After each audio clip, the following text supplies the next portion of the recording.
Assalamualaikum warahmatullahi wabarakatuh. Perkenalkan, kami dari kelompok 2. Pada kesempatan kali ini, kami akan menjelaskan secara singkat mengenai wan prestasi, somasi, ganti rugi, keadaan memaksa, dan resiko. Baik, pertama-tama saya akan menjelaskan mengenai wan prestasi. Jadi wan prestasi dapat kita pahami sebagai pelanggaran perjanjian oleh salah satu pihak dalam suatu kontrak. Adapun perjanjian yang dimaksud ini sebagaimana disebutkan dalam Pasal 1234 KUH Perdata bahwa prestasi itu terdiri dari 3 hal, yaitu yang pertama untuk memberikan sesuatu, yang kedua berbuat sesuatu, yang ketiga untuk tidak berbuat sesuatu. Nah, apabila dalam suatu kontrak terjadi wan prestasi, maka akan ada tahapan-tahapan yang harus dilewati. Mengenai tahapan-tahapan tersebut akan dijelaskan oleh teman-teman saya. Dan untuk yang pertama mengenai somasi akan dijelaskan oleh saudara Rizky Saputra. Materi yang pertama yaitu materi tentang somasi. Nah, apa itu somasi? Somasi adalah peringatan yang diberikan terhadap pihak calon tergugat yang berada pada jalur atau proses hukum. Dalam jurisprudensi, istilah somasi biasanya sering digunakan untuk menyebut suatu perintah atau teguran. Nah, aturan mengenai somasi telah diatur dalam pasal 1238 KUH Perdata. Kemudian fungsi dan manfaat somasi. Aturan somasi dibuat dengan tujuan utama agar debitur tetap berprestasi. Ini juga sebagai tanda bahwa terdapat pemberian kesempatan kepada pihak calon tergugat untuk mencari solusi dan menghentikan suatu perbuatan sebagaimana tuntutan pihak penggugat. Nah, somasi juga berfungsi untuk menyelesaikan suatu sengketa sebelum perkara secara resmi diajukan ke pengadilan. Perkenalkan, nama saya Laili Hawa Fatona. Di sini saya akan menjelaskan tentang ganti rugi. Apa itu ganti rugi? Yaitu ketika salah satu pihak telah melakukan wan prestasi, pihak yang melakukan wan prestasi dapat dimintakan untuk memberikan ganti kerugian terhadap pihak lainnya sebagai akibat dari wan prestasi yang dilakukannya. Lalu dalam hukum kontrak ada 2 jenis ganti rugi. Yang pertama itu ada ganti rugi wan prestasi, bentuk ganti rugi yang dibebankan kepada debitur yang tidak memenuhi isi perjanjian yang telah dibuat. Lalu yang kedua itu ada ganti rugi akibat hukum. Bentuk dari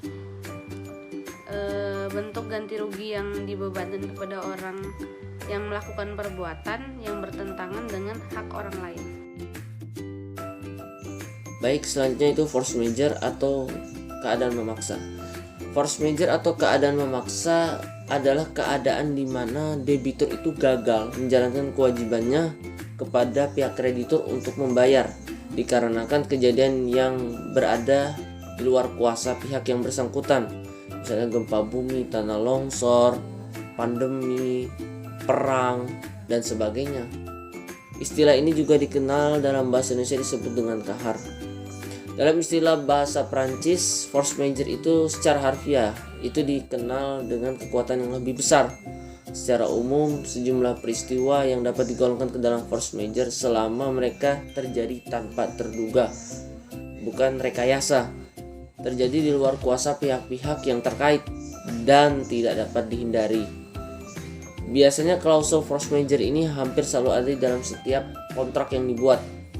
Keadaan force majeure ini berguna untuk mengantisipasi hal-hal yang mungkin terjadi di masa depan dan berpotensi menyebabkan konflik antar pihak yang berhubungan.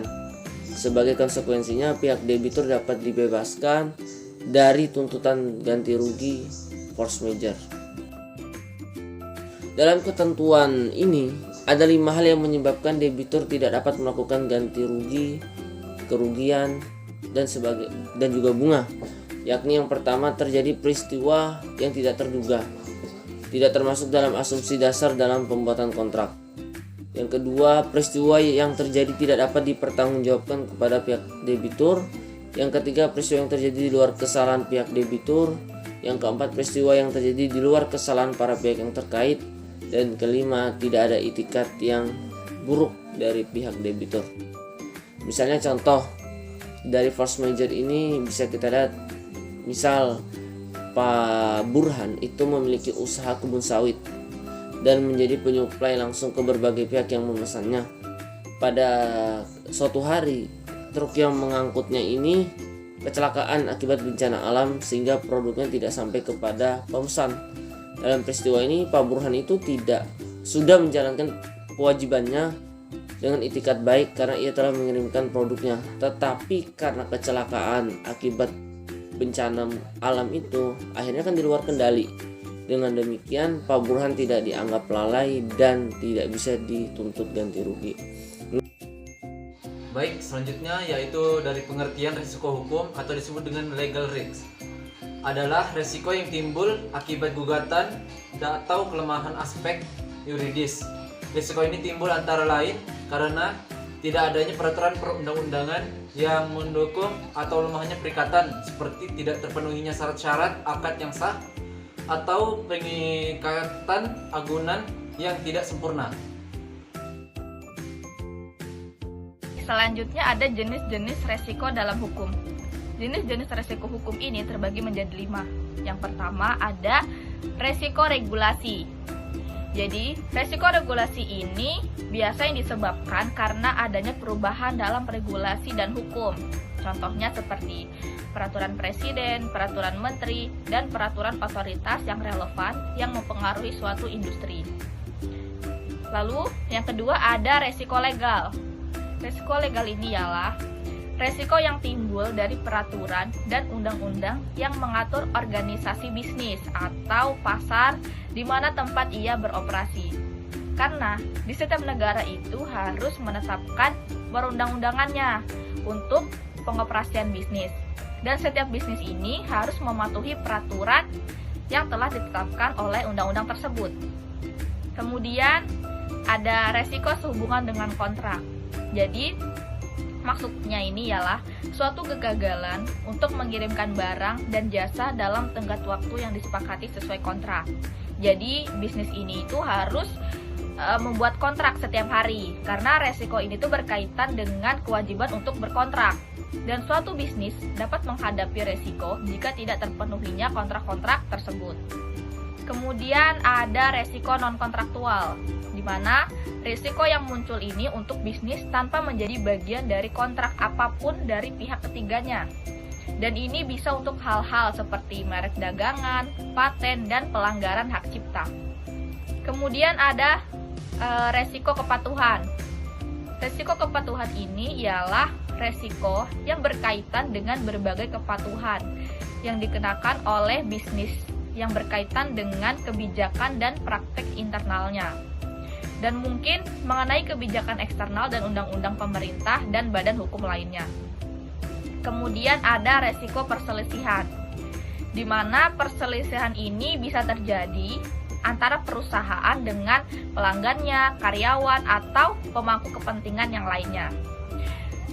Dan perselisihan ini juga harus ditangani dengan hati-hati, karena apabila penanganan yang salah akan mengajukan suatu pengajuan kasus dan akan terjadi litigasi oleh pihak yang dirugikan. Ya baik, demikianlah penyampaian materi dari kami. Kurang dan lebihnya kami mohon maaf. Wallahul muwaffiq ila aqwamit thoriq. Wassalamualaikum warahmatullahi wabarakatuh.